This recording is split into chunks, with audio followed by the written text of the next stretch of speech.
Nós voltamos com a Assembleia Notícia direto do plenário da Assembleia Legislativa. E a partir deste ano, os mineiros vão ter uma semana exclusiva de ações educativas sobre o autismo. A determinação está prevista em uma nova lei e vai ajudar a compreender melhor o transtorno. Uma lei aprovada pela Assembleia estabelece que, em Minas Gerais, uma semana do mês de abril seja marcada pelo debate sobre o autismo. Em média, a cada 70 bebês que nascem, um vai apresentar esse atraso no desenvolvimento da comunicação e da interação com outras pessoas. Autismo é um gênero. Você tem desde os quadros extremamente graves, que geralmente vem acompanhado de retardo mental, a quadros extremamente leves de pessoas muito inteligentes que também têm essa dificuldade na interação social. Não há números oficiais de casos no Brasil. A estimativa é que cerca de 2 milhões de pessoas têm o espectro autista. O transtorno é mais comum em meninos do que em meninas e os primeiros sinais podem aparecer nos bebês a partir do 8º mês de vida. E nem sempre os sintomas são percebidos pelos pais. Os sinais de alerta mais evidentes são os da dificuldade de comunicação. Aos 2 anos, a criança não desenvolve a fala, mas muito antes dos 2 anos, a criança não comunica com os seus pais e os seus colegas. Os pais de Maxwell perceberam que havia algo diferente com o filho, mas foi a escola que os orientou a procurar ajuda quando o menino estava com pouco mais de 2 anos. E lá na creche a gente viu, ele chegava, deitava no chão, quando as pessoas tentavam mexer com ele se debatia, ele ficava afastado. Mas chegar ao diagnóstico não foi fácil. A gente começou a fazer uma jornada, passamos por uma psicóloga, um semestre, para ver se ela conseguia dizer alguma coisa relacionada, ela também não disse nada. Lá no Odilon Beres nós passamos por uma neurologista que supôs, fez uma pré-indicação de que poderia ser autismo, nos recomendando procurar um especialista que a gente também não sabia. Quando Matheus, 2 anos mais novo que Maxwell, apresentou os sintomas, Maurício já conhecia a doença e sabia da importância de começar o tratamento o quanto antes. Quanto mais precocemente elas forem tratadas e quanto melhor a qualidade desse tratamento, mais chance essas crianças têm de se tornarem crianças ou próximas do normal, assim, muito melhor do que eram. Hoje, aos 10 anos, Maxwell vai à escola, ajuda a cuidar do irmão, tem amigos. Na medida do possível, uma vida normal. Eu brinco com meu amigo, o Michael e o Eric. Em educação física, até eu jogo futebol, brinco com as meninas. Maia só descobriu o autismo aos 39 anos. Mesmo fazendo terapia desde os 6 anos de idade, foi vendo um filme que ela se reconheceu na história da jovem autista que revolucionou o manejo de gado em fazendas americanas, ao mesmo tempo em que buscava respostas para a doença.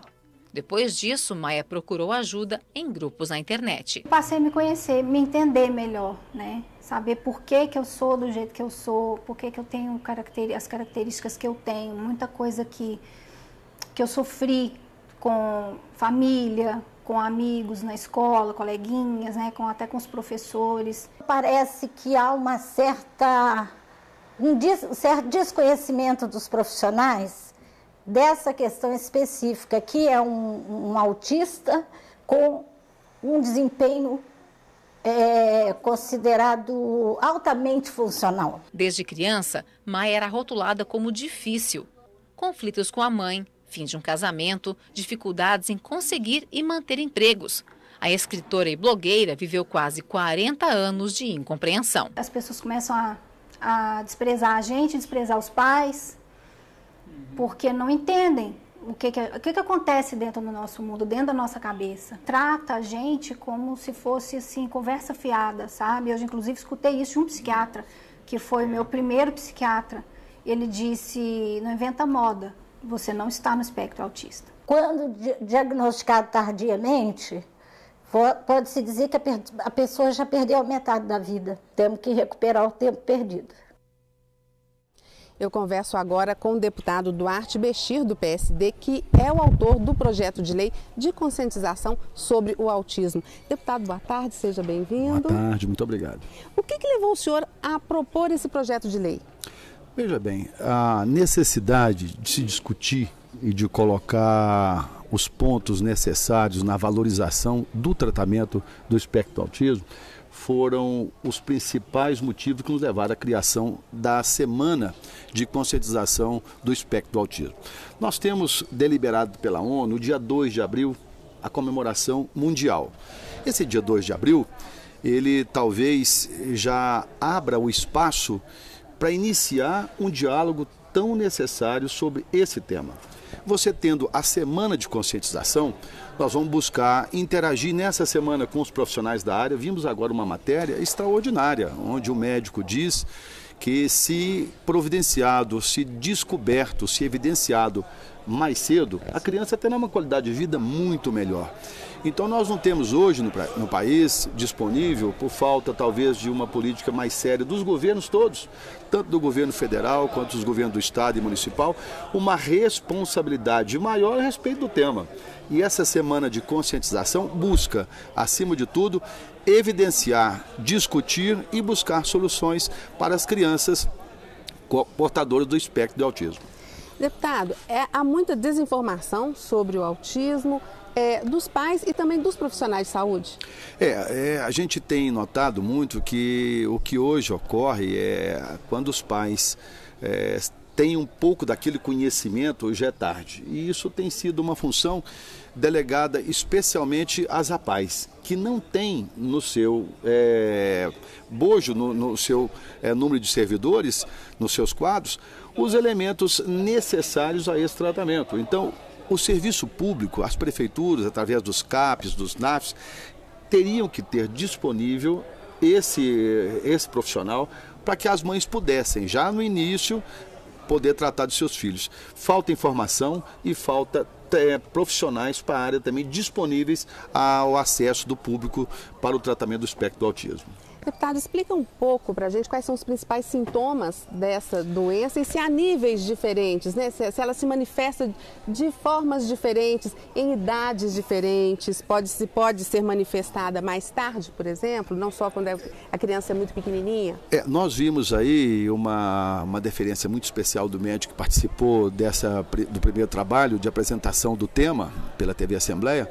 Nós vimos que os pais podem observar que as crianças já no primeiro ano têm dificuldade de entender, têm dificuldade de falar e de se comunicar. Lá por volta dos anos de 1940, quando começaram a debater o tema, diziam que era uma esquizofrenia. A criança com o autismo, ela vive o mundo dela, ela vive só para ela não compartilha o sentimento dela com a sua família. É uma criança que vive uma vida somente dela. Ela vive numa redoma, né? O primeiro sintoma, e não se comunica, tem dificuldade de se comunicar, de se manifestar. Esse é um primeiro sintoma. E se os pais notarem, aqueles pais que observam, porque nós temos diferentes formas de criação. O pai participativo, que acompanha a criança, que tenta dialogar, comunicar com a criança, ele vai ver que uma talvez tenha tido mais facilidade. É o primeiro sintoma. Então, deve procurar o profissional, buscar o serviço público. As cidades não têm. Eu estive visitando o município de Candeias, perto de Campo Belo, e uma mãe pediu que eu fosse visitá-la em casa, ela sabia que eu estava. E pelo trabalho que fazemos na Comissão de Defesa da Pessoa com Deficiência, talvez muitos já tenham noção que nós estamos aqui brigando pela causa, como presidente, como membros dessa comissão. Então ela me pediu que nós providenciássemos um debate na Assembleia, porque ela descobriu tardiamente e que ela gostaria de ter conhecido o sintoma do filho, aquilo que o filho passava mais precocemente, porque teria dado a ele a oportunidade de ter uma vida melhor. Então, quantas Donas Maria, essa que eu conheci, gostaria de ter a oportunidade de dar ao seu filho o melhor tratamento, saber do seu problema e poder tratar.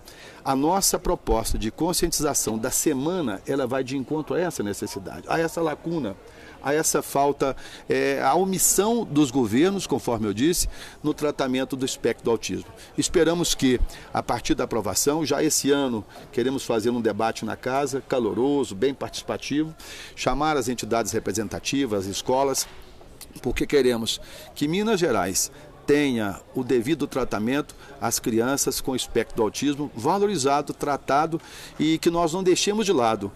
Só a família hoje é responsável pelo tratamento. Muitas famílias, só elas cuidam. Não é problema só da família. A família é responsável, mas o poder público tem que oferecer políticas voltadas ao tratamento do espectro do autismo.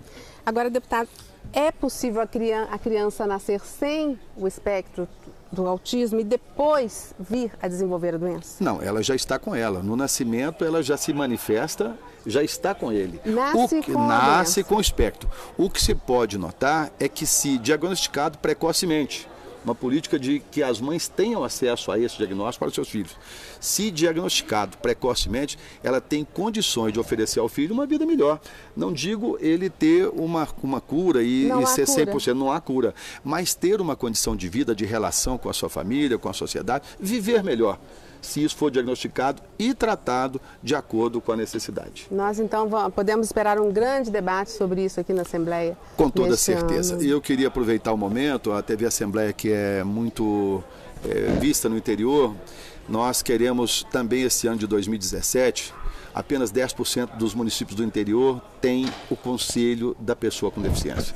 Quer dizer, há uma ausência de representantes das pessoas com deficiência em quase 90% dos municípios do estado de Minas Gerais. Não se tem política, não se discute através do conselho respectivo. E nós queremos, esse ano de 2017, é um ano que estão estreando os prefeitos e os vereadores, chamá-los ao debate, colocar como responsabilidade também, número 1, a implantação dos conselhos municipais da pessoa com deficiência, e aí sim também buscaremos o apoio, como já estamos fazendo na questão do autismo.